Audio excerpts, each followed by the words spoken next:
Hello, today I thought I would do something a little bit different, and I'm probably already late for it because I know that this kind of video theme was made for the Women's Day, which was yesterday, but I really liked the idea and I still wanted to do it, so I hope that you don't mind and I hope that you will still enjoy it.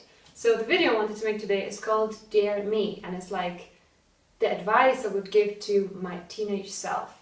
And when I was a teenager, I was actually really unhappy and really not self-confident. I didn't know where I belonged. I really struggled to understand what I was like and what I really wanted in my life. So I think that whatever I can say to myself when I was a teenager might really resonate with the teenagers that are watching my videos, if there are any. I hope so.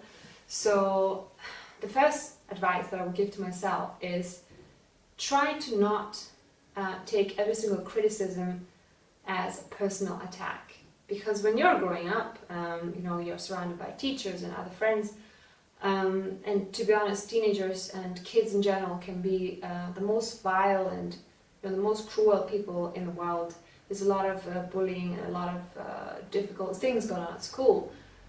So you really need to learn how to grow thick skin and not to take things personally, because those kids might be simply really unhappy at home.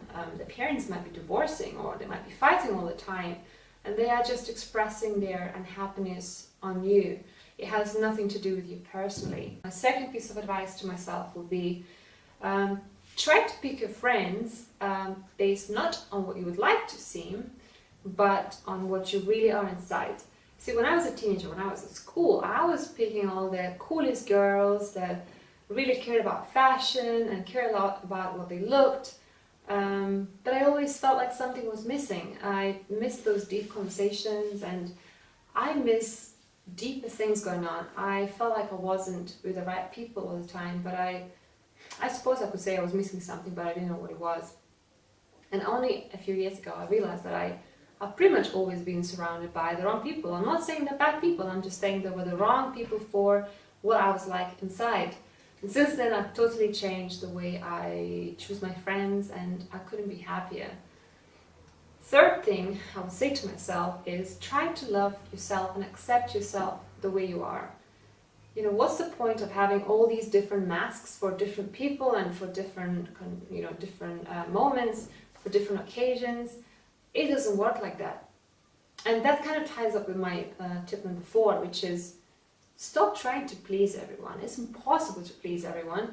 You should simply be the way you are, and some people will love it, some people will hate it, some people will be neutral about it. It doesn't matter, it's fine. You don't have to be loved by everyone. It's really so hard when you try to please everyone and then you see that somebody doesn't like you the way you are. It can be heartbreaking, and you shouldn't even want everybody to love you the way you are. Just be yourself. You're awesome, you are incredible, you're smart, you're beautiful, you're special, you're unique. Why the hell would you try to make everybody like you?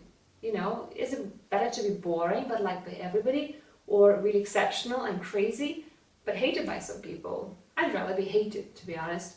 That's something that I'm still working on, because whenever I make videos I always try to be very serious and very proper, but that's just because I really don't want to get hate and bad comments. There's still that little girl inside me that wants to be liked by everyone. It's difficult, but it's definitely worth learning, because life will be much easier if you're just free to be yourself, and to hell what people think about you. My tip number 5 to myself would be stop hiding that void in your heart by shopping and eating sugar all the time, because it's not going to take you anywhere. You'll just end up sick, you'll end up with spots all over your face, you'll end up feeling guilty for everything you've done, and you also have tons of debts to pay off. This is not a good way to live your life. Just try to find really meaningful things to do with your life, like find really interesting and inspiring people to spend time with. Go out hiking, find a sport that you really like, start painting earlier in your life. Do so many things, or choose a profession that is really going to be meaningful and you will find the purpose of your life. But don't go shopping every time something upsets you. Don't go and eat a cake every time you lose energy in the afternoon, or every time somebody says something bad to you. try and fill that void, because it took me many years to fill that void in my heart and to find the real purpose of my life. But I've done it. So if I've done it, everybody can do it. It's not that hard. So I hope that you enjoyed this video, and I think it was a bit of a ramble, but I really hope that some of you will be able to relate, and I hope that it will help somebody who's going through something similar, especially if you're a teenager. I was totally lost and I didn't know where I was going. I thought I was so boring. I thought I was so ugly. I thought I was so tall. I was shy. I was such a weird teenager. But I grew up into somebody that I actually love now, and I accept myself the way I am. So I hope that you'll be able to do the same. And thanks so much for watching the video. I will see you in my next one. Bye.